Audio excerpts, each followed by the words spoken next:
What up, guys? I like to open up with that nice little relaxed introduction. Welcome to Strength Out of Struggle. Kaz Abrams, aka One Up, aka Fit Life. Today's show is going to be amazing because this book here, it's out, get over it. Let's talk about roller coaster. This is the story of Strength Out of Struggle. And a gentleman that was also in the media industry with me back in the day as an editor with the same company, Devon Brough. But the story starts way back. Please, ladies and gentlemen. And before I introduce him, like, subscribe, share if you like what we're doing. We need your support. Mr. Devon Brough Yo, in the house. lovely to see you. In goals, guys.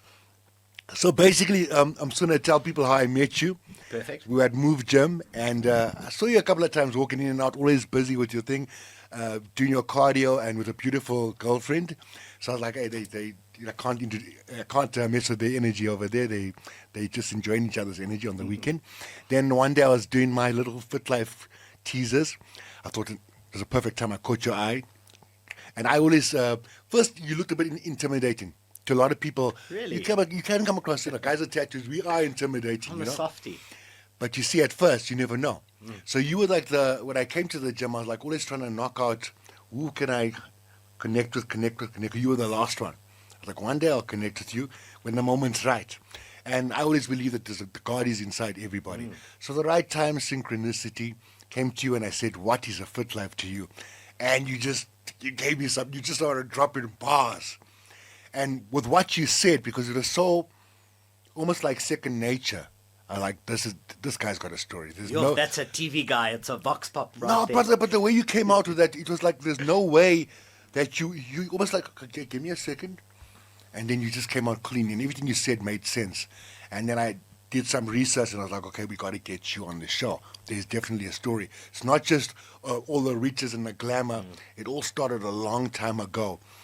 Before we go further, we're going to start over at the beginning of the book. I want you to sign the book so that I don't forget. My own autographed book. Yeah, Oh, for sure. please, guys. What a book. And when I went into the book, guys, from the first page, it just whacks you. And I'm obviously finishing off my book, Strength Out of Struggle. So when I saw this, it actually inspired my beginning as well. And you guys you'll see it when the time is right. So let's go way back to the beginning. Before you can remember, let's go out to how the book begins at your birth. So going way back when I came out my mother's womb, Dude, that's very far back. Eh? No, because you like how you opened the book. That's how you came into this world. You came in with a bang. I mean, your grandfather, your mother. Let's take us through that moment and how it was related to you. Because obviously your mum or somebody told you how you came onto this earth. Absolutely. So I was born into a family of overachievers. Yeah. My mother in the late 70s and early 80s had an all-girl band called Clout. They had What? two very famous songs. Bruh, we know I'll Clout. be your substitute whenever you want me. Oh my God. And their second famous song was Save Me, Take Me Away to the Moonlight. Jesus, guy, we all know Guys, I that. promise you I'm not going to sing But again. we all know those songs. I mean, growing up in the music industry. 100%. So my Wow. mother toured the world, 120 different countries, 16 million albums, which at the time in the 70s and 80s, those were big numbers. Yeah. They sat at number 2 on the UK and the Australian top charts. Yes. And the only number 1 song that beat them was Grease, Olivia Newton-John and John Travolta, You're the One That I Want. That was Wow. number 1, Clout was number So 2. that is an introduction of notes. Famous mom. Then my grandfather, scratch golfer, Springbok rugby player in 1973, a Springbok fullback, a obstetrician and a gynecologist, Oh my who gosh. very well So known brains surgeon. and brawn. Brains and brawn. So the night that I was born, I was too big to fit through my mother's pelvis, so my grandfather had to break her pelvis just for me to be birthed into the world. God. So it was a very painful, traumatic experience. I've got no memory of it, but I was born in a very painful, traumatic way. And, I'll start the book by saying that pain for my mom was actually quite tiny compared to the pain that I would cause Yeah. people later on in life. Yeah. But the whole point was I was born into a family of overachievers. My mom at age 17 was the Transvaal snooker champion. And the all-girls school she was at, they said that's very unladylike. So my mother swam broke against rules. the grain. Absolutely broke rules. So did my grandfather. So yeah. I grew up in this family where, because my mom was a musician, my grandfather was a functional alcoholic. So my first memories was being 6, 7 years old, him getting ready to go to the airfield, but like prepping this 2-liter flask with a liter of vodka, liter of orange juice. So you had the mix down tap. So a very functional human being, but that was always drinking. And then obviously my parents both being musicians and in the music space, we know the lifestyle. alcohol and drugs. So what I came to learn is that, because there was a lot of dysfunction in my family. My grandfather was quite an aggressive man. So he would, the hidings he would give second to none. But then there'd always be money afterwards. So he'd make sure that either he gave you a chore and he'd pay you 50 Rand or 20 bucks here, or you'd lose a rummy. So there was always money, but not a lot of love. So my belief system as a child was that as long as I have money, I will be deserving of love. So love and money went hand in hand, because I observed bad behavior, but it was always covered by money. So my greatest fear, having successful mom, successful dad, successful grandfather, was the fear of being inadequate. And that drove me in my 20s. So as I came out of high school, I had this thing that I could not be inadequate. So my ego equipped me, and I became divisive, manipulative, and dishonest. Because as long as I win, no matter what the cost, I won't feel inadequate. And that was the main thing for me. But the trade-off is treating people poorly, doing whatever You realize it it took. later. It cost me guilt and shame. Yes. And then that narrative of feeling like a bad human being meant it didn't matter whether I won and was successful, because I didn't feel like I deserved it.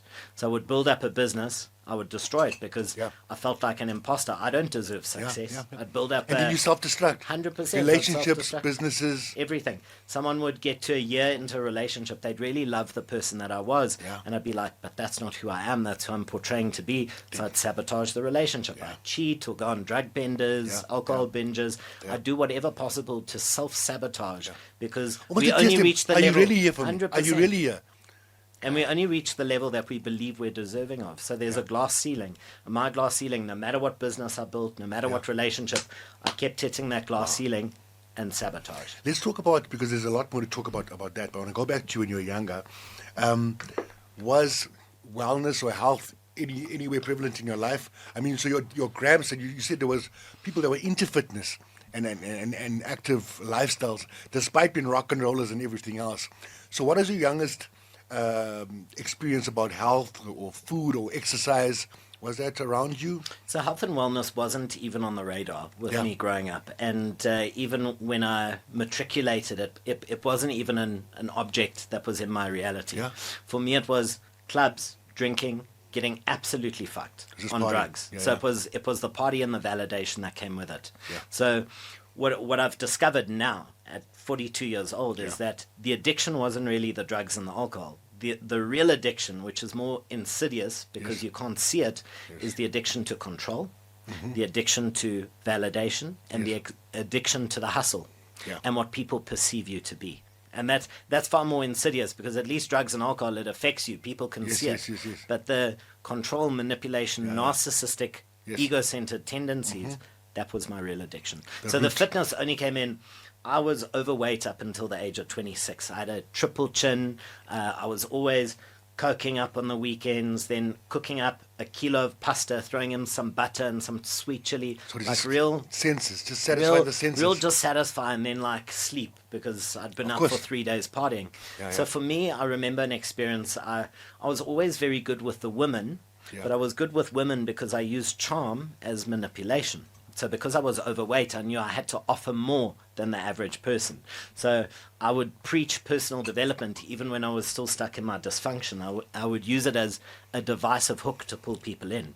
I'd be this person who would have successful businesses, and I portrayed the self-esteem of this person who has it all together. Meanwhile, on the inside, no self-worth. Different masks. Total different masks. But I would manipulate people to the point that I was invaluable to them. So I would be someone's personal coach, their savior. I would look for women to rescue. And I was dating this one girl in particular. I was 26.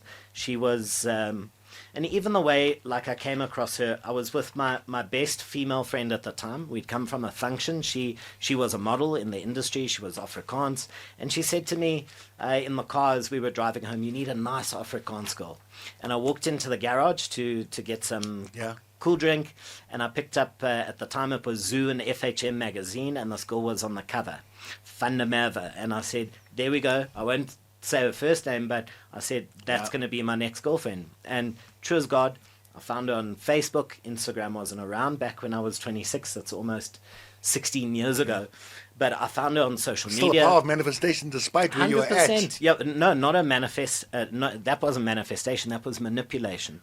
So I messaged her, sold her. I looked at. Manipulation. I would sit on a date and I would ask someone and I would say, where do you see yourself in the next 5 years? And what someone had just given me is all the bait that I needed to hook my life to their life. So if they wanted to they saw themselves doing A, B, and C, I would take my story and I wouldn't be dishonest, but I would bend the truth and adapt and manipulate that by the end of the date they went, where have you been my whole life? But it wasn't honest. It wasn't, if someone wasn't for me, I couldn't say no. I still wanted them to want me. So getting so good at those white lies that in the end, you almost believe in them, or you're able to just put them in and plug them in at any moment. And at this stage, I was 96 kilos at 26. Yeah. Big fat double chin, like bulging out of like big stomach, like just really not. Where did the confidence come from? The confidence came from this self-esteem that I had to put on because there was no self-worth, so I had to make up in other areas. And what happened is within 3 weeks I actually started dating this girl. We went on a date and she wanted to model and I'm like, oh cool, I'm an editor, I've got my own camera equipment, let's shoot some stuff. So I just hooked myself onto her life to a point that she felt that I was invaluable, and at one point said, I don't want to be your best friend, I'm either your partner or nothing. And I'd added so much value in her life that she then chose me as her partner, begrudgingly, because she was getting a lot of benefit. And I remember going out to events with her, and she wouldn't hold my hand in public. So behind closed doors we were boyfriend and girlfriend. In public she wouldn't even hold my hand. And one night, one of her drunken ex-boyfriends came to me and said, why would a girl like that ever want to be seen with a guy like you? And it was a moment of pain for me. And I went home that night and I used pain to transform it into purpose. And that is the purpose of pain, is to push you to take action. And I looked in the mirror that night and I had this girlfriend who was on covers of magazines, doing lingerie shows, doing all that. And I looked at myself and I said, right, that's it. I'm making the change. And I lost 20 kilos, 18 kilos in the next 6 months. So what is your first call then? So you see yourself, you're like, okay, I'm not happy with what I see. I've got to change something. Also, it's not serving me. So how do you start that journey? Well, I was very grateful for that interaction that I had with her ex-boyfriend, because that was the moment of pain that I needed to push through, because we tolerate pain. Until the pain is too much. And the pain that night was too much. It's like putting your hand on a stove. If you put your hand on a hot stove, you immediately pull away. But sometimes we need more pain. People stay in a relationship that's not serving them until it's so painful they have no choice but to move. And so the next year was me reinventing myself. And within the process of a year, I was one of Clio's most... I went from being this fat, overweight guy to one of Clio's most eligible bachelors, top 10 in GQ's best dressed men, and a semi-finalist for Mr. South Africa. And now this partner who had always been that model person, I remember we got the cover of Get It magazine for Valentine's Day. And she was so angry and she said, you know, what makes me upset is in 1 year you come and do everything that I've wanted to do. And I said, yes, but because my pain was, it was such a severe pain that I had no option but to transform. But again, then the transformation and the fitness for me, it was divisive. So behind the posts of the six-pack was knowing that I would get validation. So it wasn't around having a healthy lifestyle. It was about, and I was taking steroids, clenbuterol, juicing, because I would do whatever There's tools to everything. 100%.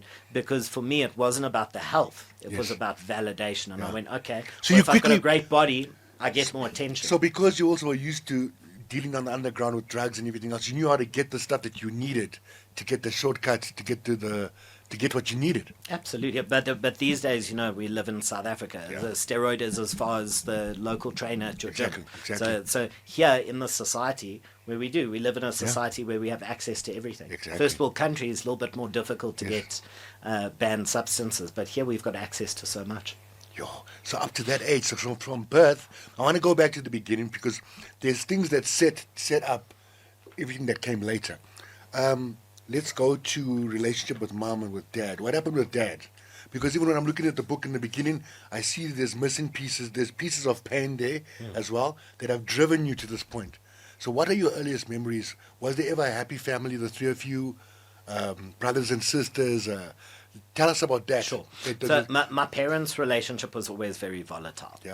Was your dad also? I was born in South Africa, but at 6 months old, my parents moved to Germany. My dad is half British, half German. My mother is South African. Okay. So from the age of 6 months to 12 years, I grew up in Germany and had a very much a European upbringing. Okay. Very open sexually, just a very open society. Yes. South Africa was very different, much more conservative when I came here.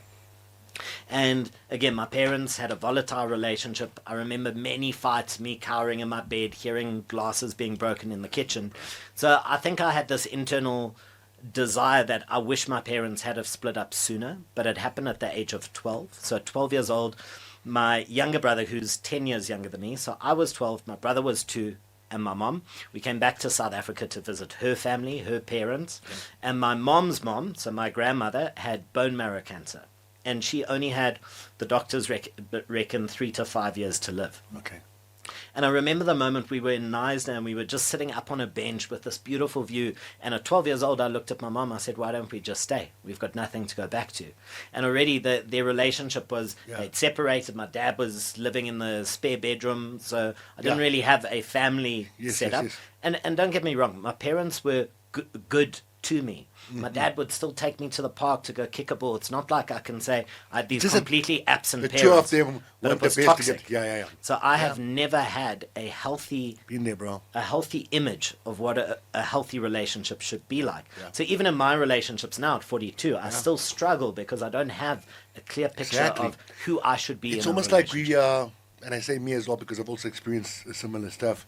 We're like the first generation, and it's like I tell a friend of mine this weekend, these cycles die with me. You know, they end here. I refuse to pass it on. I've had times where I've passed on bullshit to my kids, but with more awareness now, I'm like, no, everything's got to stop now. Absolutely. Like, and you're doing this not only for you, but for your ancestors, your mom, your dad, everyone that came before them. That's how big it is. Sure. So back to you. So you're 12 years old. 12 years old, moved to a new country. So then, and my dad had always said, if you guys leave the country, forget about it. So now I had abandonment issues with my dad. But I really milked the story because my dad actually, if I look back in truth, he made effort to reach out. Okay. But I was this angry teenager who was like, fuck the world, I'm not even my dad wants me. So I used that story to become more angry, to become more resentful, so that then when I started drinking at the age of 15 and using drugs at the age of 17, I had more of an excuse to use. Exactly. I'd have more excuses. Well, I can just be angry, not even my dad wants me, no one taught me how to shave, I've had to do it all. So I used it as fuel. Because ultimately my parents did make an effort. They did their best. And they were just, no one had given them a playbook of how to be a healthy parent. Exactly, they'd come from their own toxic backgrounds. I mean, my mother had a super toxic upbringing too. So I can either look at my mom and dad through the lens of these people who didn't give me the kind of love that I felt I deserved. Cuff up empty, cuff up full. Or I can look at them 100%. I can look at my mom's inner child and go, how was she treated and what role models did she have? My dad. What did they go through in order for us to go through what we went through? But I can only see that now in hindsight. But as a teenager and like a young man, I just used that as fuel. Drugs, booze, sex, validation. And because I didn't have a lot of structure growing up, you know, we ask, why does someone become a narcissist? And the whole thing around control is that if you grew up in an environment where there was no control, you learn that by controlling things, you feel safe. So coming to this country, my mom had always been a musician. They got screwed over by their manager, so it wasn't like there was these millions of pounds. So my mom now was thrown into a space in South Africa where she, for the first time, had to go into corporate in her 40s. She had to work 2 jobs just to make ends meet. So a father who's not present, a mom working 2 jobs who is emotionally unavailable. So I had to parent myself. At 14, I knew. I went and worked at Milky Lane illegally. I went and worked at Arthur Kaplan Jewelers illegally. And the people whose employee codes I was working got higher sales at Milky Lane, higher sales in December at Arthur Kaplan. So I knew that by controlling and being an overachiever, I could get forward in life. So becoming narcissistic, because I don't want to use the word narcissist as a clinical diagnosis. I want to use it as ego-centered behavior, because I learned if it's to be, it's up to me. I don't have a safety net. I don't have a safe family setting. So I have to control and I have to steer the narrative or no one else will. And so control made me feel safe. And therefore, when I started losing control, so if a partner did start calling me out of my shit and wanted to leave, my whole world would collapse because now I'm out of control. So now I'm in the same dysfunction I felt growing up with a family that wasn't stable. What you're running from finds you, because wherever you go, there you are. 100%. So if I'm not in control, I would completely panic and freak out. And the thing we can never control is people or anything outside of us. We have full control, and I write about it in my book. Our thoughts, our feelings, and how we act. Those are the three things we can control.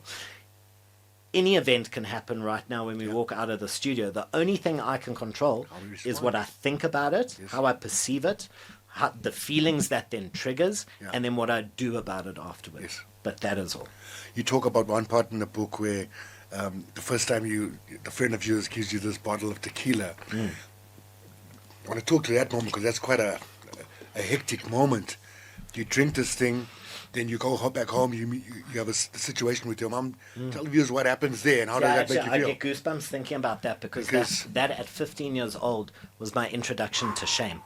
Yeah. And it's something that at 42 I still, and again, I get hectic goosebumps because I'm sure you do, bro. I've carried that shame my whole life and it's become a default setting. So Because as you're telling your story about when you were with your mom and your dad wasn't there, you were like the big boy in the family. You were the even though you were young, you were the man, bro. You're trying to man up. Like, Mom, I know there's pain there. I hear the noises. Maybe we should stay here. I see that broken kid saying those things. Sure. Now there you are. You have this drink, and all these emotions that have been pushed down for so long come up. What happens at that moment? Well, I think the backstory is that because Sorry to take you there, but we've got it. coming from Germany to South Africa, I skipped two standards. So I finished standard 4 and went into standard 7. So I never did 5 or 6. So last year of primary school and first year of high school, I skipped because the German education system is so much further than South Africa. So now I'm turning 12 in standard 7. I'm 15 in matric, turning 16, where some of the guys are 21 because, standard 11 was the best 3 years of their life. Grade 11 was the best 3 years that they had. So now I'm the youngest. I'm still getting on with, I always warmed up to women because now abandoned by my dad, bullied by the guys. The only friends I could make were with the girls. And so I got bullied to the point where I got wedgied, where I'd have blood running down my legs. So men were not safe. So I didn't have the mates that I could go watch sport with. I was the boy who was always with the girls because they were safe. Exactly. They didn't hurt me. Yes. Women didn't hurt me. Yes. My dad abandoned me. Yes. Men bully me. Women are the only people that are safe. So at 15, when I'm out at the pool, I just wanted to belong. So I saw the cool older kids there sitting at the pool, having a joint, drinking, and the one said, "Come, I'll give you 100 rand if you down this bottle of tequila." And I was just so desperate to feel belonging. To fit in. And to fit in that I said, for sure. I picked it up and I got halfway. And I don't even know how I got home. Stumbling, a friend of mine maybe took me, vomiting already. And I remember being in my room and my mom, who was just trying so hard to hold what we had of a family together. Yeah. My brother, 5 years old, me at 15. Yeah. She was so angry. And it's like a slow-mo in my head because she just kept edging closer and closer towards me. I blacked out that evening. So I only found out what happened the next morning. Yeah. But as my mom was moving closer to me, again, it was just complete fear and terror for me. And I'd observed my parents being physically... so your dad jumps up in you. So what you see now... So what I swore I would never be, now I become in that moment. And as my mom got up in my face, all I did is I just, with a fist, hit my mother in her face, and I cracked her cheekbone. And I didn't even know it in the moment because I was so blackout drunk out of it at 15 to down half a bottle of tequila because I wanted to feel cool like the cool kids. And then the next morning when my mom's friend had stayed at the house because they were scared something else was going to happen, but I just passed out in a pool of my own vomit in my bed. Yeah. But when I woke up the next morning, that feeling of going, I hit my mother in the face. Someone against female abuse. I have now become the abuser. Yeah. I've become that person I swore I was never going to be. That was the moment that shame took hold of my life. And I feel like, with an addict and alcoholic, we don't have to hate them because we hate ourselves more than anything. Yeah. So that No one can feeling hate of you more. self-hatred. No one can hate you more than you and yourself. Like, it's like 100%. your own worst enemy. 1000%. And that, me hating myself, kept me stuck in addiction and alcoholism, because there were many times I wanted to stop. Plastering, trying to avoid that. I felt dealing with undeserving of stopping. I said, well, I'm a fuck up, I'm a failure, I'm an addict, I'm an alcoholic, I may as well just drink myself to death. Yeah. And in my 20s, at the age of 22 and 26, I tried to commit suicide. And at 26, it was the case that I was so desperate not to use. But every week I just kept going back to the alcohol and the cocaine. Alcohol, cocaine, cat, anything I could put up my nose. Yeah. So, I mean, obviously I was going to ask you what your weakness was, because everyone has a different weakness from alcohol, cocaine, if it's E or this or that. Was it a mixture of different things, or just those were your main ones? Alcohol was the number one thing. So alcohol, once I'd had 2 or 3 drinks. Alcohol sneaks into your life. You're thinking all the other ones are the bad ones. Next thing, the alcohol becomes a daily thing. Next thing, you become functional on that stuff. You know? I know how it feels to be there. Nobody even People knows. encourage it. It's cool. You do a business deal. Let's go drink. You want to celebrate. Let's go drink. Like, our society is so fucked, because this thing that is probably the most destructive thing you could put into your body, just health-wise, like alcohol, sugars, you are blocking yourself, whether you believe in God, universe, energy, mother nature. The second that you consume alcohol, you are disconnected from your source. Exactly. There is no way that you can have a healthy relationship with the God of your understanding, universal energy. We are all energy. Makes and you alcohol understand- is a poison. It makes you question how things like cigarettes and alcohol are legal out there, and how they've taken so long to legalize stuff like marijuana, stuff that maybe relaxes you. Not saying that one is better than the other, but there's stuff out there that's legal that can literally kill you. How many people are dying on the street? Road rage. And you know, with alcohol, the minute you're drunk, everyone's demons come out. 100%. Whatever your demons are, if there they come. But it doesn't stop with the drinking. So from the drinking, no matter your addiction might not be drugs. It could be sex, validation, aggression, anger. So the gateway drug for me is always the alcohol. The alcohol becomes the gateway to everything else, and I could never stop. So after 2-3 drinks, I needed more, but then I also needed a more intense high. So for me, cocaine, cat, crystal meth, whatever I liked putting stuff up my nose. I didn't like ecstasy or the LSD because I felt out of control. I needed control. So cat, coke, crystal meth, I felt razor sharp and in control. And then I could be my master manipulator self, because in that moment then, whether I wanted sex, validation, affirmation, whether I'd lock myself in my apartment and drink, do coke, and watch porn for 3 days in a row, to the point where I felt like the most disgusting, shameful human being on the planet. That was why at 26 I thought, if I can't break out of the cycle, I would actually rather die, because living one more day feels more painful. Would you say that was the darkest moment? Or is there one particular moment that you thought, I mean, obviously it had to be before you wanted to kill yourself, but you say it happened twice. 22 and 26. The darkest moment was at 33. So I don't know about that darkest moment and how you managed to get from struggle into strength. How do you manage to, what did you use to get here? You know, and we can still have this conversation. So leading up to going to rehab, I arrived at rehab on the 7th of October 2016, which is now 9 years ago. Did you go out of choice, or did someone make you go? I'm going to tell you. So the darkest period was the 6 days that led up to me going to rehab. I had my own production company. I'd taken a big 300,000 Rand deposit for a corporate AV that I was supposed to do. And I'd flown down to Cape Town to help one of my ex-girlfriends drive her car back up to Joburg. And I remember we went for dinner 6 days before. It was meant to be the day before we drove her car up to Joburg. And we went and had dinner, and I ordered a bottle of wine. And that was the beginning of the end, because we had a bottle of wine together. I got back to the friend where I was staying, raided his cupboard, had another bottle of wine, because now there's no stop button. From there, knew a girl down the road who was a drug user, so like stumbled down the road to this girl's house without even invited myself in. Started using drugs, drinking more. She wanted to actually lay a rape charge the next day, because I'd slept with her in the middle of the night in a complete like drug drink-infused bender. She was messaging me the next day. Another guy was messaging me saying they're opening a case. I saw this. I didn't even know. Couldn't even remember what had happened the night before. So all I did is I drank, went to another friend that I knew was a user. You kept rocking. Multi-millionaire up in Bantry Bay.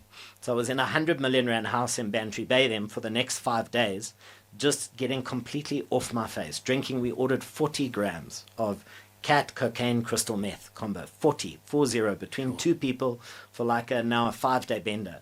One of those days, somehow I got an Uber to my ex-girlfriend's place, who was now beside herself, like I didn't pitch to help drive the car back up to Cape Town, so she hadn't left. I was passing out on the floor. Her and her sister locked themselves in their bedroom because I was beside myself.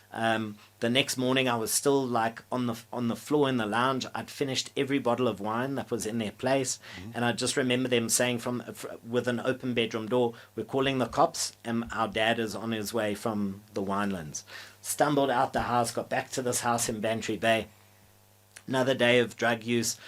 Had now missed every deadline for this AV, where I took a 300,000 rand deposit for a medical aid. Left them completely in the lurch. So now 300 grand stolen because now I hadn't delivered a product. A producer and an agency going completely mad because now I'm making them look bad reputationally.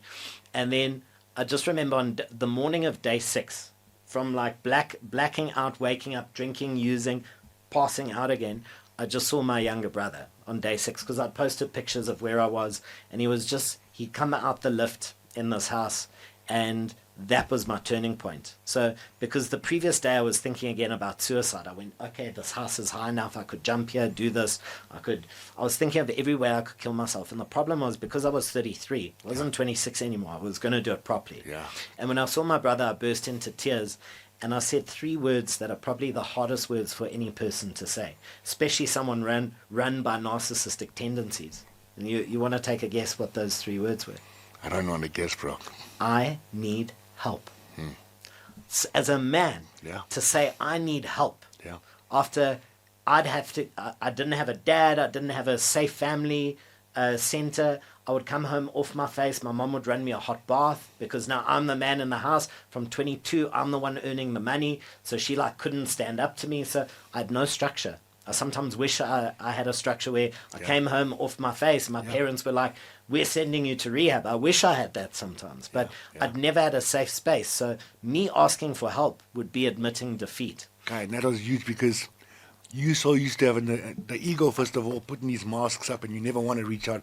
But at that particular moment, it's almost like the higher power sent the only person possibly that could affect that change. Well, that life had brought me to my knees, and the hopelessness was so severe. So that hopelessness in that moment was like, I need help. And then my brother got me out the place, and I still said to my brother, I need alcohol, I need a bottle of vodka, and my brother's, I'm not going to do that for you. I said, I need to get the edge off because I've been using crystal meth. And I said, I need it. So my brother got me 1 or 2 beers. He said, that's all you're having. And he phoned my aunt, who had been a heroin addict. So it runs in my bloodstream has addiction in it. So some people can use a drug, put it down. Some people can go out on a Friday, have a couple of drinks, do a bag of Coke, go take a sleeping pill and go to bed. My DNA doesn't support that because I need to continue and go on. Whereas another person can leave half a glass of wine, I will down it before I go to bed and then take the bottle and make... So I've got dysfunction in my bloodstream that I cannot stop. And I remember... The next day, we couldn't get a flight that day, so I had to stay at my brother, and he literally locked me in the room, wouldn't let me out. And I wanted to go out. I wanted to go wander the streets and go find more drugs. And my brother, just said, you're not leaving here. And he gave me the 2 beers that I needed just to take the edge off. I slept. The next morning, he got in the Uber with me, got to the airport, got me on a plane, and I went for 4 months into inpatient treatment. Sure.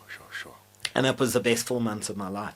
And when I got to the stairs of the Cedars, the rehab center in Scopra, in the south coast of KZN, I was finished. I was like, whatever you tell me to do, I'm going to do. Even though my ego fought it the whole way and I thought I knew better, I remember, the counselors saying, your best thinking got you here. So the best thinking that gets you into the situation is not going to get you out of the situation. So now... What happened to the advertising agency and that money and that guilt? That I had to pay off, and my mother then, after my brother had found me, my mom had to do all the damage control, speak to people, say he's relapsed, he's gone for 4 months of... I had to face all that music when I came out of rehab. Had to pay back money. Yeah.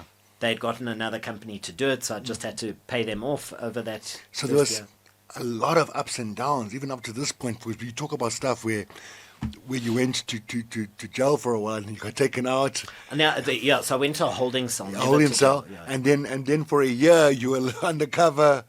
Like, so this is a movie, bro. It's like that Johnny Depp story. And I'm sure this is going to be made into a movie at some point. Bro. Literally, bro. What, I mean, at the younger age when you were going through all of this, was there a feeling of, I need to stop before it gets too late, or I want more? It was always I want more. I knew I couldn't stop. So I wasn't going to fool myself. So you got to this point at 33 and you're like, enough, you could see. This is a cycle. It's just going to keep on going and getting worse and worse and worse. So now we talk about cross addiction, because and again I come back to, so I'm writing my second book now. It's called The Reluctant Narcissist, because I have full blown narcissistic tendencies, and again not as a clinical diagnosis, but as a survival mechanism. I had to control. I had to use charm as a weapon. I was an E and a D student. So charm and connection with people is what got me forward in business. Control is what kept me safe. Validation is what made me feel okay about myself, because I had no self-worth, and I looked in the mirror and I saw a worthless piece of shit looking back at me. So unless women were saying you're amazing, unless they were sleeping with me, giving their body to me was the ultimate form of validation. If I didn't have that, I would have been absolutely nothing, or at least that was my narrative. So fast forward, 4 months of rehab, came out, and the story's in the book, and I've told it many times. Within 4 years, that same obsessive nature grew a business in the luxury property space, first as an agent, then now as a developer, structuring land. How did it get, how did you know? Because there seems to be a lot of bad things, but it's also, there's like an angel over your shoulders protecting you. Sort of thing. There's this luck, there's something that's always there for you, because not everyone has made it through. Let's say 99% of the people have not made it through where you've made it through. So you go into rehab. Are there any contacts made in rehab, or when did you decide property, or how did you get? So here's the thing. It was still born out of a narcissistic, grandiose vision where when I was younger, I used to cut out the beautiful properties in the Sunday pages. And when I left rehab, my counselor looked at me and said, we want you to stay here, deliver pizza. And I thought, that's below me. It's so menial. Like I've always had this massive ego and looked down on people doing menial stuff. And I'm like, that's not me. I'm not going to deliver pizza. And he said, well, what are you going to do? I said, I'm going to go build $1 billion turnover business in the luxury property space. And he laughed and he said, that's your disease talking. That's the grandiosity. And I'll be honest with you, it was part of the obsession. So even though the thing about letting go of control, validation, obsession, success, the negative is what was driving it. The obsessive thing of I want to be seen by people and I can't be average. This thing of like, if I come out of recovery, I have to be extraordinary. Because if I'm not extraordinary, I'm not going to be seen. And if I'm not seen, then I'm inadequate. So it feeds back into my childhood fear of being inadequate. So this obsession drove everything in my life. So even though it was a negative force driving, because I got positive reinforcement, within 4 years we hit $1 billion turnover in our 4th year. From being a D and an E student to never studying property to not knowing anything about property, 4 years from coming out of rehab to hitting $1 billion turnover in 4 years. And like feeling now high, I just swapped out my drug. My drug now wasn't drugs and alcohol. My drug now was validation, success, affirmation. And I wore it like a badge of honor. Then even writing my book. So this book now became, again, a narcissistic tool that I could use. Because look at me, I've written a book. I'm better than you. Everybody telling me like, wow, it's amazing you've written a book. And again, it wasn't conscious. I wrote the book genuinely to help people. But 50% of writing the book was also, well, not a lot of people write a book. It's going to elevate me and put me on a platform. Now at 42, I can sit and be honest about the fact. At the time, I just said, I just want to help people. But now I can look back and be honest and say, I wanted to be more than average. which is why I wrote the book as well. And often I'd go and give talks, or at schools would have kids asking me to sign their shirt, do this, do that. And the thing is, I felt like an imposter, and I felt shame because I'm preaching one thing, people how to turn their lives around, take ownership. But behind the scenes, I was still seeking validation. I was still controlling situations. I was still sitting with the dysfunction. So I'd gotten clean and sober. I'd left, and I've done shrooms. I've done MDMA, right? So it's not, I'm clean and sober in terms of I've never touched the drug that I was addicted to. I've not done coke, cat, or crystal meth, and I've not one sip of alcohol in 9 years. I've had one MDMA experience, and 2 or 3 times I've taken shrooms, which is not things that I was ever addicted to. Yes. But so my whole journey has all been about then how do I look to the outside world, the property, the cars, the partners. Even in me choosing my partners, it wasn't necessarily a partner that made me happy. It was a trophy that looked good to the outside world, to the point where I dated a Russian girl for a year, constantly flew around the world, business class, first class, even though I still had debts that I was repaying from my addiction, because it looked good. This girl who spoke Mandarin, lived in a foreign country, was tall, I'm short. It was all about the image and what people would think. Yes, we had a connection, but there wasn't enough to build a relationship. And I'm like, wow, this looks good from the outside. Yes. So now my second book, The Reluctant Narcissist, is calling myself out on the deeper dysfunction, the more insidious behavior of validation, control, and success, which again was just feeding my obsession. Because the root cause of any alcoholic or addict, it's that obsession. And that obsession is still with me today. Do you think that our life was predetermined, or we make it what it's meant to be? You know? I love that question. It's like, So, are we here on a specific script to work shit out over years or lifetimes? I mean, you can go as deep as you want to into this.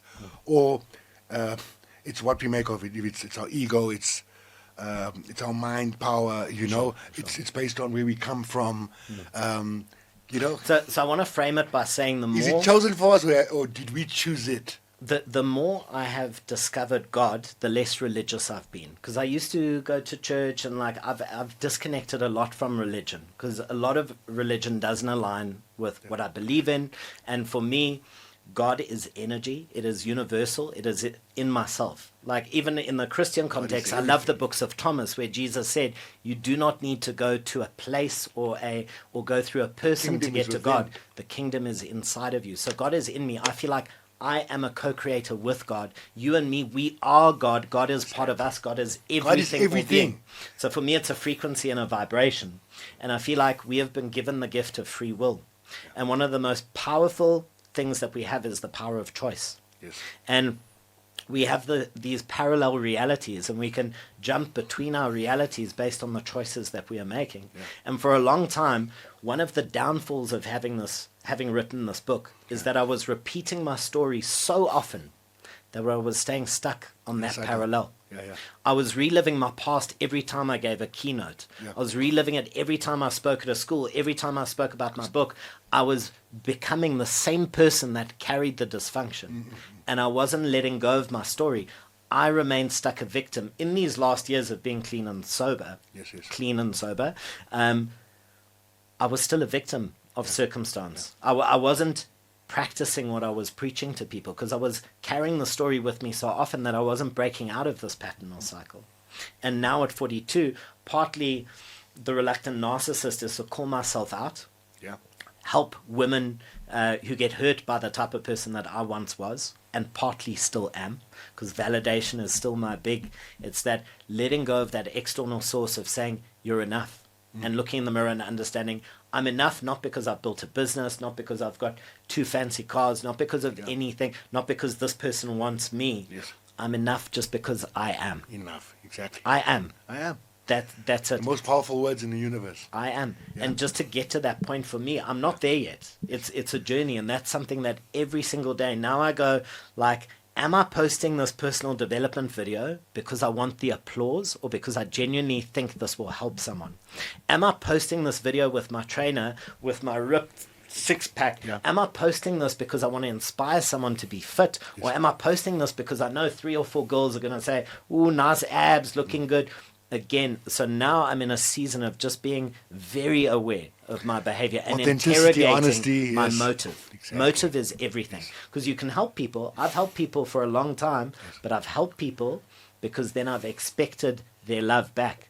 I've chosen partners who were in a rocky space in life. I would swoop in and be the savior, the rescuer, the live-in life coach, and then say, yes, but now you've got to love me. Yeah, bro.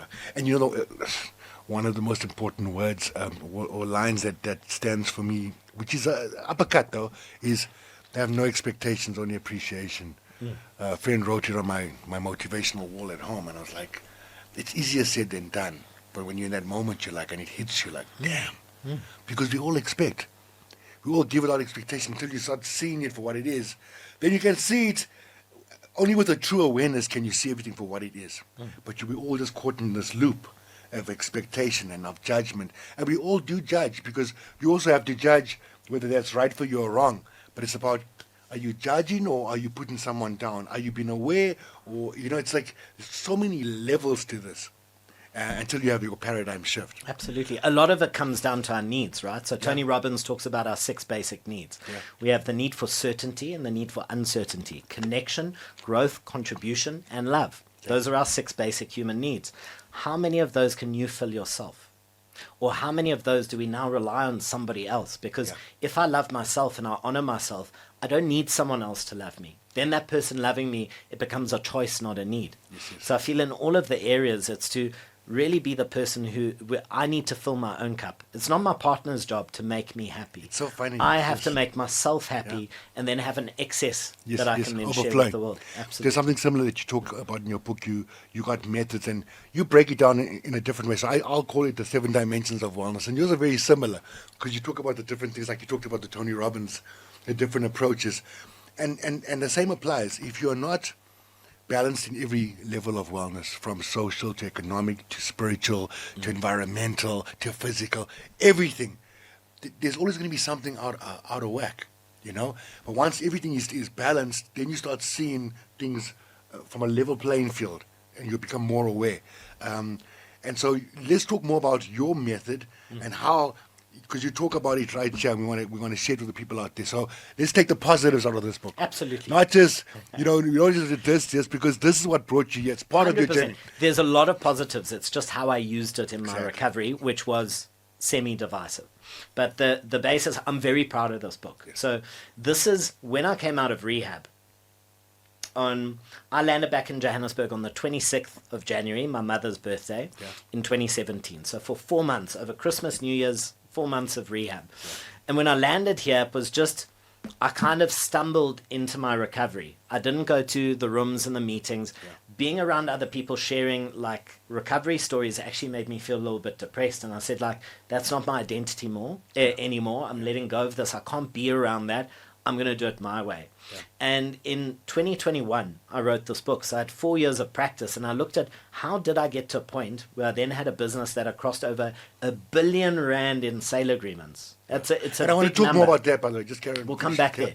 So then I sat and I went, COVID had just happened in lockdown, and what frustrated me is in the month where we had lockdown, March of 2020, my business did 100 million turnover, 100 million in signed sale agreements, which we just said subject to viewing after lockdown. Yes. And 90% of them followed through. We only lost 10%. Wow. So we still did 90 million of confirmed sales in lockdown.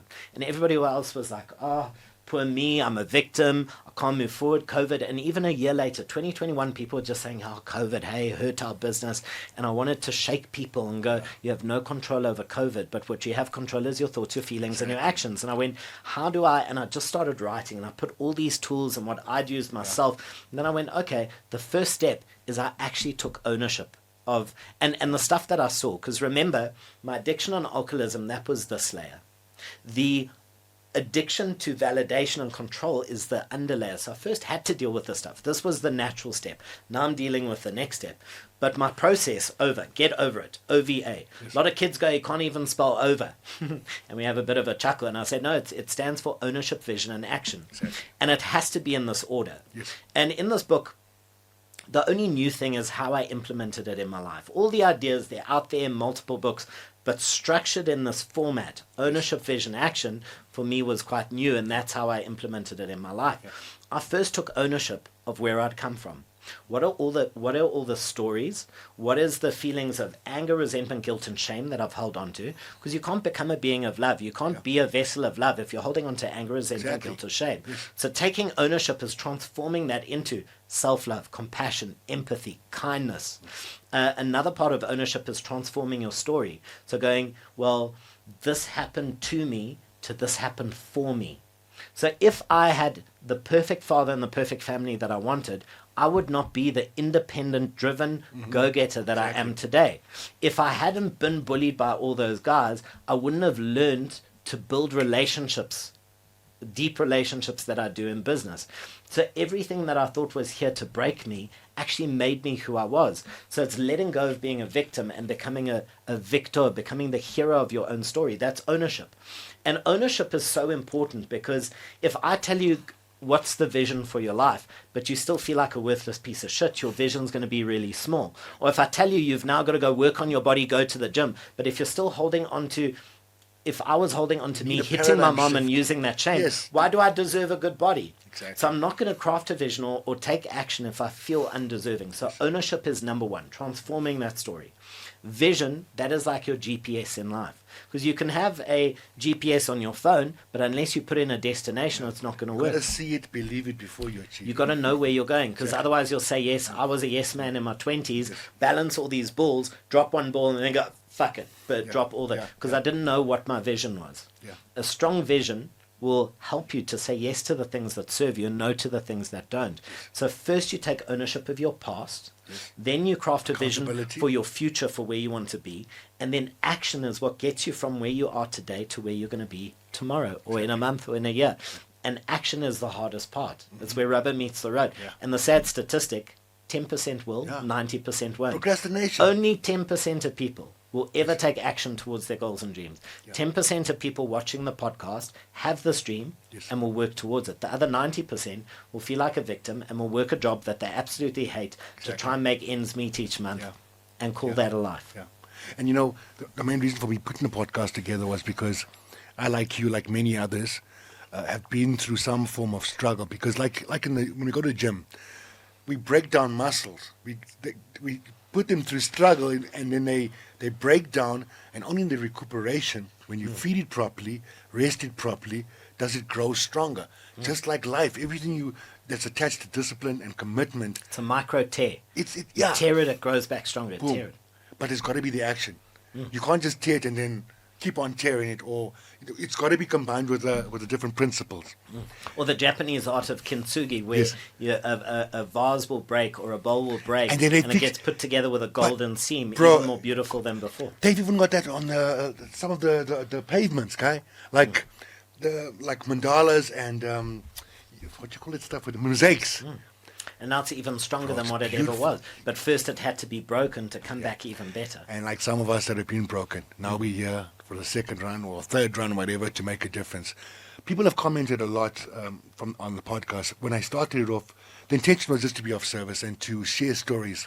Because I know there's a lot of us that have gone through stuff, but no one's story gets out there authentically and honestly. And then how do we help people? So what's happening now is they're enjoying the authenticness, the fact that we're all showing our vulnerability.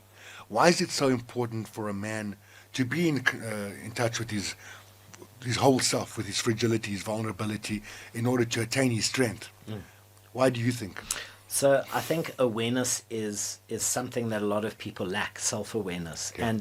And people rather go like this, because if I don't see it, I don't have to fix it. Yeah. The day that you gain self-awareness and that you realize that you are your own worst enemy and your only stumbling block, not your past, not the abusive partner, not my parents, not this, because it's easy to point the finger and blame. But the day you become aware and you see that it's your own behavior, your own thoughts, your own feelings, and your own actions, then you have to do something about it. And people are lazy. People would rather blame someone else and say, it's because of my upbringing. That's why I couldn't get here. And there's a beautiful story about two twin boys who were raised by an alcoholic father. Yes. The one twin boy grew up and never made anything of his life, became a failure, and said, well, look at my dad. Yes, yes, yes. Another twin Line. grew up, became successful, resounding success. When asked, how did you become successful? He's like, how could I not? Look at my dad. Exactly. Two twin boys, same experience, but different perspectives on life. Yeah. And some people, that vulnerability, it starts with self-awareness. I can't be vulnerable and share parts of myself if I first don't know who I am. Yes. And knowing who you are right now can help you to craft who you want to be. And what I love, like Matthew McConaughey, when he received his Oscar for Dallas Buyers Club, he said, they asked him, who do you look up to? Who's somebody that you look up to? And he said, I look up to myself in 10 years' time. That is the person that I want to be, because then I can hold myself accountable and I can be that person now. But you have to be very aware of who you are. Exactly. To be vulnerable with other people. And vulnerability is just really sharing parts of yourself that you normally wouldn't. Yeah. So I use opportunities to be vulnerable with people because it forges deep connection. Yeah. And connection that then assists me in business. Again, we can push the envelope too far and go, But the awareness, though, the awareness, yeah, the awareness helps you stay focused. 100%. And see how far you can go. to call myself out. And Yes. again, there's beautiful Drill. use of vulnerability, but there's use of vulnerability where I would sit in a date in recovery, Yeah. and I knew if I share about my childhood trauma, recovery, getting clean and sober, the battle, the anguish, I knew that because men are not vulnerable, that was now a hook for somebody that I was on a date with. So again, like anything in life, vulnerability can be a beautiful key to connect, but it can also be used as a divisive It's about manipulative being honest tool. in the communication of it. Correct. So a few things I want to talk about before we go is so we came out of, I'm taking you back a bit, you came out of rehab, and this business that you're in now that's so successful. How did you get that started? I mean, how did you get the context? How did you get it moving? Because let's say someone's out there and they're starting from ground zero. Like, what are the steps that you took in order to get that property business going? So And tell me about that journey Yeah. from the beginning until now. I got out of rehab and I went to someone who had been a mentor to me, had always believed in me, and I went and borrowed money just to get back on my feet. I used part of that money to join Virgin Active Melrose Arch, a classic gym, and the only reason I joined there is I knew the wealthy people were there, CEOs, developers, the top 0.1% were training at that gym, and I knew I had to be around those people. Okay. And then it was all about faking it till I made it. So I identified a gap in the market. I said, okay, developers need land. Every agent loves their own piece of land because they're earning a commission, so they're biased. But a lot of land is terrible. It doesn't suit the developer. Yeah. So I said, I will go to the 100 agents who have land. I will cherry pick the best pieces to suit, because each developer has a different need. Yes. This one wants to do an apartment block, that one wants to build clusters, this one wants to do townhouses. So I went to the developers and I said, give me your shopping list. I'll only bring you the land that suits you. So you don't have to talk to 100 people. You're a facilitator. I was a facilitator, and then I would take my cut off the deal. And there was a gentleman called Steve Brooks, CEO of Borwin, and this big man, just a lot of presence, and I knew it was always had breakfast at the gym, and I'd actually rehearsed what I was going to say. So the morning that he looked at me and he said, so young man, tell me, what do you do? And I said, Steve, I make developers incredibly wealthy. It was a rehearsed line because I knew I had one shot.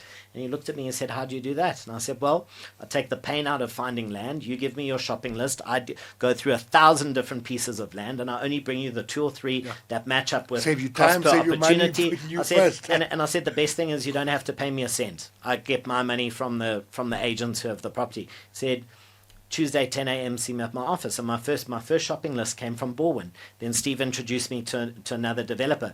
And I remember a situation in my first 3 months of being out of rehab. I was at an agent at the Pam Golding office in Hyde Park. And she just got a property on her books, 4,000 squares in Mawson Road. And she had the zoning certificate there. It was zoned for 12 units. I stood at her desk. I took a picture of the zoning document. I sent it to this developer. The developer in 2 minutes said back, how much do they want? I said, they want 14. He said, offer 10. So while I'm standing at her desk, within 5 minutes of her showing me the opportunity, I said, can you write up a sale agreement for 10 million? She looked at me and she said, what do you mean? I said, I've got a buyer for you. She's like, what do you mean? I said, I just WhatsApped it to someone, I've got a buyer. So in that day, we pulled a deal together. They ended up paying 12 million for the piece of land. So it was halfway between what the guy wanted and what they wanted to offer. Yeah. But now this became my gift. Agents knew that if they had land, they came to me. So now I didn't have to go look for agents. They came to me.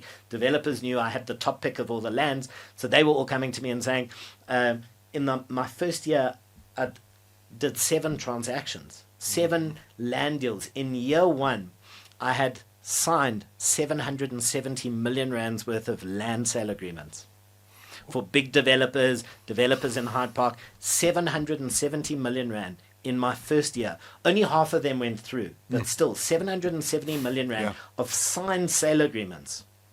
Was it a situation of you finding out where you actually belong? Because like now I'm listening to the story, yes, the charm could have been used to manipulate in this. Now it seemed like a time when this perfect opportunity came. And tell me how your mentor helped prepare you for this, because we all have mentors in some way. Because you knew sort of, I'm going to go to that place. And that you don't just know that. It was a higher learning type of moment. You knew where to go to and how to facilitate this. It was that buzz was in you, without you, around you. And that perfect moment came together. And you're at the right place at the right time. So-called definition of like preparation meeting opportunity. First of all, how much did your mentor help prepare you for this? And do you feel like you stumbled into what you were meant to be doing? Like it's, you see, it's a double entendre of a question. So my mentor, I just listened to the words. Because we like to give flowers to those that got you here as well. Yeah. My mentor is very conservative. So if anything, he just taught me that I needed to be really researched. And because he would say no to 19 things and yes to one. So out of 20 opportunities, he'll only say. So I observed someone incredibly conservative that just prepped me to be even more prepared with everybody else.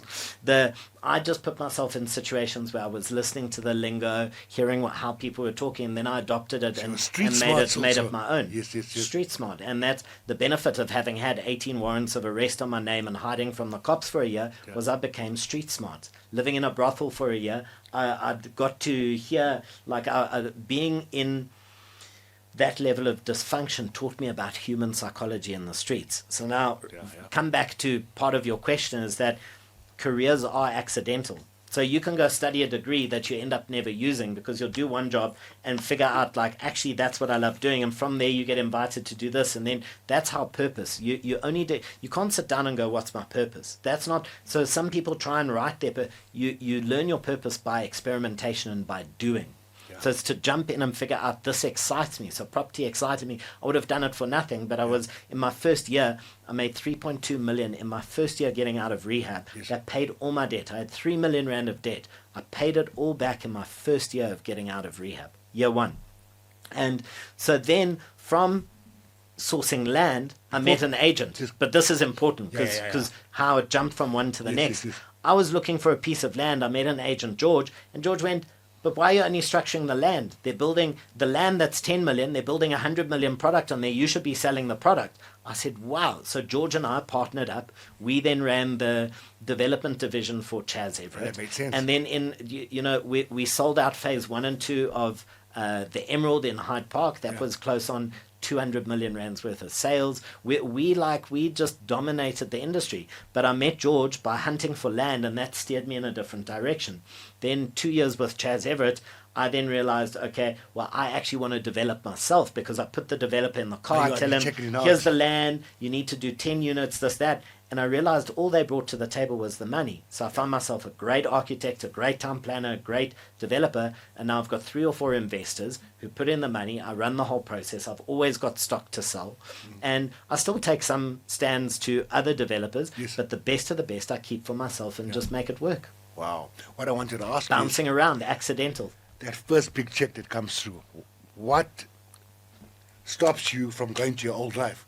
Now you got a couple of bars here, let's go and party. What stops you from self-destructing this time around? Accountability and telling everybody my story. So I'd already, before I wrote my book, I'd already shared on social media.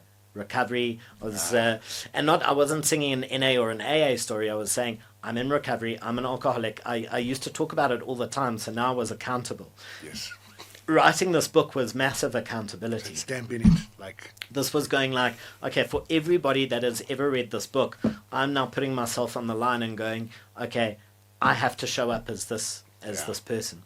Which is now why I'm writing my second book, because now this was layer one. Layer two, I have stuff that I need to be accountable to myself, number one. But now when I talk about it, I'm helping somebody else, and in helping another person, I cannot go back to my ways. And I remember I've got a screenshot of just one payment that was made into our account, and this was in my second year. So year two being in property, and I just love going to the screenshot because it was the biggest single payment. Remember, we were on 12 different developments and doing tons of work, so there was always cash coming in. But this one in particular, I just remember us getting our biggest payment, and my partner and myself were just like, geez, we've really made it happen. while you're searching for that, was there a moment of manifestation for all of this? Did you write this down that this is what you actually wanted? Or do you feel like when you were young, those clips of those pictures that you were collecting was part of your manifestation? 100%, it was part of it. And I've just got to open on this because when I came out of rehab, that's and I'll share this picture with you. That's how I started. A sleeping bag, no furniture. I relate, guy. Renting I've been there. renting a unit where I had no furniture and I had a sleeping bag and a teddy bear that I slept on. Not even a pillow. And then I had my daughter's teddy bear as well. Brown. really? Yeah. and it's the most beautiful story because then it's the appreciation and the gratitude when that big payment comes. It was like, now you're not going to squander and like be. And this was the payment that came in. And this was going to be the moment that I was asking you, the moment of realization. 4.7 million was paid into our trust account. That was now commission just for my partner, myself, and the agents who were working with us. 4.7 million rand. Let me look. Simulate it. In a single payment. 474122120. Yeah, 4.7 million as one single payment. Thanks. After we'd already paid our. How did it feel? Like when you see that money clearing, first of all, you're like, oh shit, is it cleared yet? You're scared they're going to take it back out? No, it was in the account. Okay. So what's the feeling like now? What are you saying to each other? What are you feeling? It was a great moment because it was just after COVID and we knew we wanted to go our separate ways. So we ended on a high note where each person got like a nice payment out. Me and my partner got a nice payment out and we could go do what we wanted to do. He opened his own real estate business. I went into being the developer and just being independent because you can't really sell for developers and be a developer and compete, especially in the context of Chaz Everett. I now needed to go out on my own. So it was just a really liberating moment to go. Wow. It was a stamp of approval. Again, it was a lovely validation point of like, you guys made it happen. From nothing, we built a business. And then, and we were just great. Like, George was amazing. I learned a lot about selling by partnering with people who were the best of what they did. So I'd learn, assimilate it, and then go and do it myself. Not the way he did it, but now it's how I do it. You take the best from all these teachers and stuff around you, and then you put your own thing together. Yeah, it's like a shawarma. You take the best little fillings, you put it all together, and it's one delicious. But my shawarma is not going to be the best for you because you like different fillings. And that's life. Life is about taking the things that sit with you, assimilating it, and then living it. Yes. So before we go, we were talking about God and religion. And funny enough, you mentioned Matthew McConaughey because he said this once. He says, a lot of people say I'm not religious and blah, blah, blah. And he says, I am religious. And then it's clarified it for me. Being religious doesn't mean like, okay, because I go to the Catholic Church or I go to this church. Religious is a discipline of doing a certain thing. So maybe you don't follow a specific religion, but you're religious about your spiritual pursuit. So you're religious about being purposeful. Religious, at the moment he said that, I was like, whoa. I mean, and it really clarified a lot of things. I am religious about trying to be the best that I can be, living in purpose, living in service, and being the best that I can be. How do you see it? So my definition and my disconnect is that religion is very much about rules. And if you break this rule, you're a bad person. If you do this, you're condemned. If you do this, you've got to repent. I don't like rules. Maybe because of my underlying narcissistic behavior. I don't like... The rules for me never sat well. What sits well with me is a relationship. I have a relationship with God. So, for example, religious about your relationship with the Creator. It's the word I'm saying is religion and religious So close but so different, right?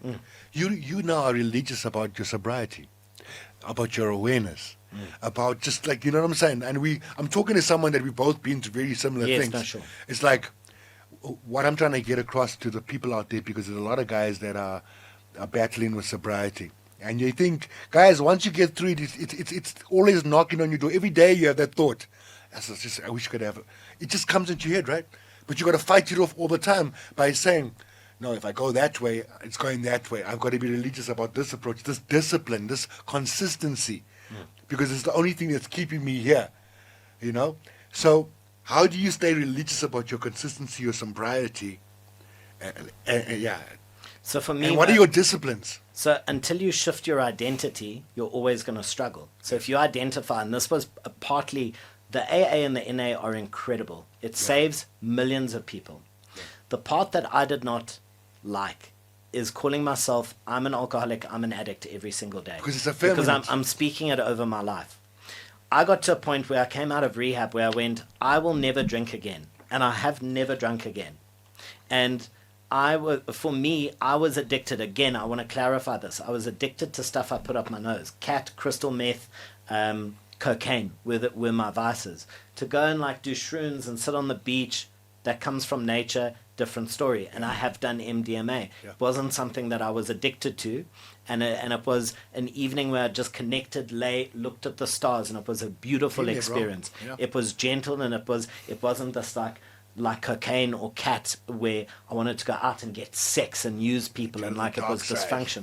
dysfunction. So again, I just go back to my identity. I am not a drinker. I'm not an alcoholic anymore.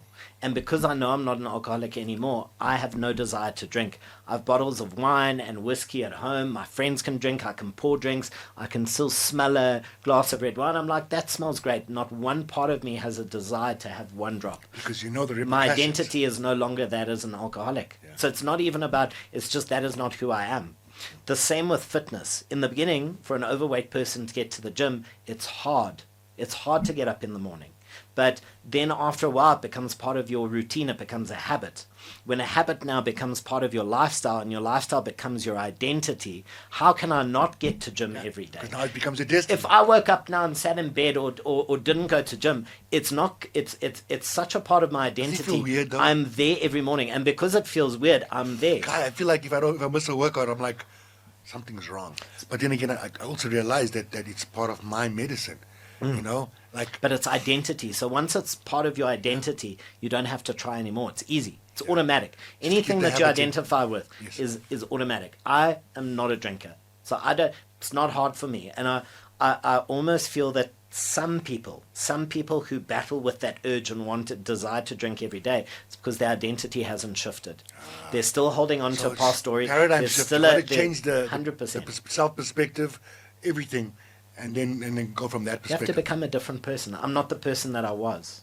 I'm still not who I want to be, and I'm working on that every single day. So let's talk about that now. Sure. Before we close, I want to ask you hopes and goals and dreams going forward, and then we're going to close off with what the definition of a fit life is to you. Sure.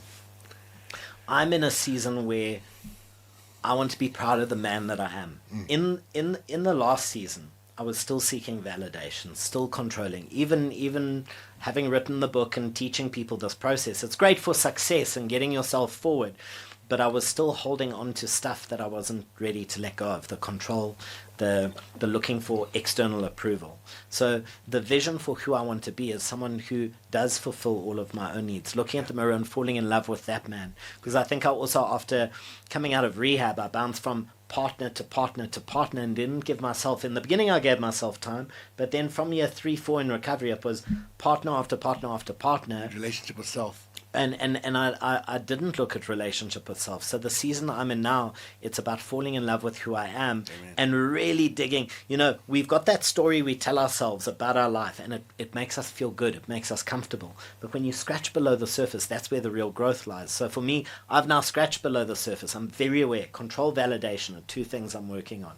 Yeah. So this season is about becoming the man that I would be proud of, and being proud of going to Crawford and giving talks at the schools, Yeah. and knowing that when I'm signing someone's shirt, I am someone worth remembering. Exactly. Because in this last season, it's been a bit of imposter syndrome going, I'm preaching, but I'm not walking. So this is more about me showing up for myself, committing to falling in love with me, working on like the relationship with my mother hasn't been a good relationship, and that's been something I've been putting off because it's hard. It's hard letting go of that.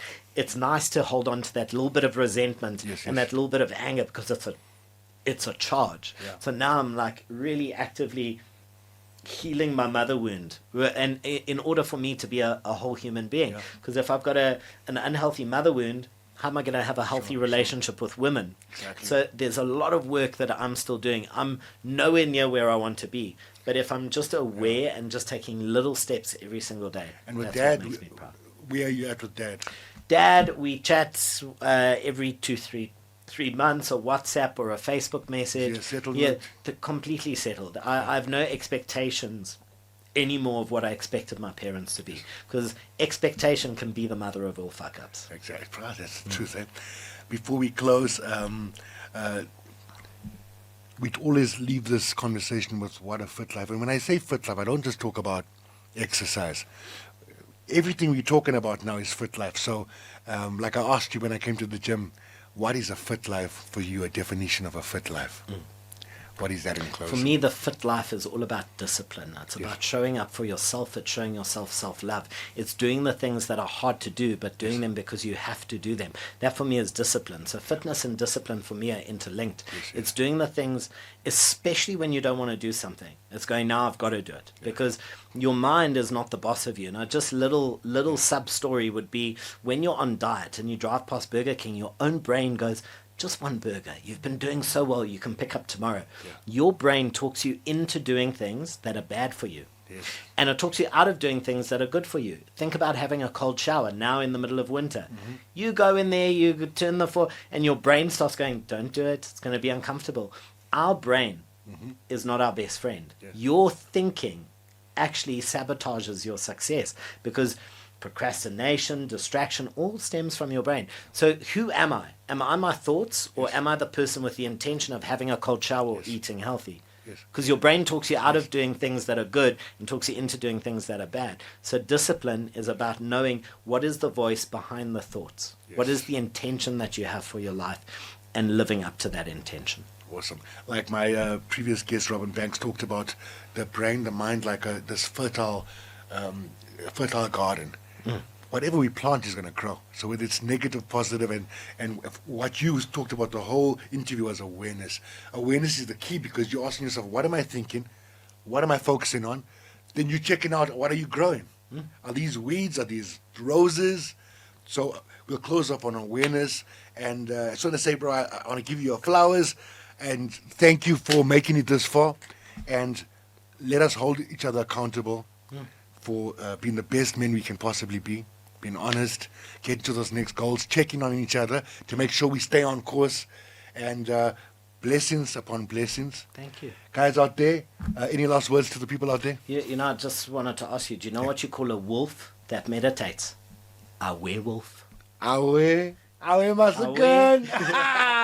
Guys, it's been amazing. I'm going to take my notes and go and meditate on this. From me, Kaz, Devon, peace out. Keep reaching for the stars. Keep being aware.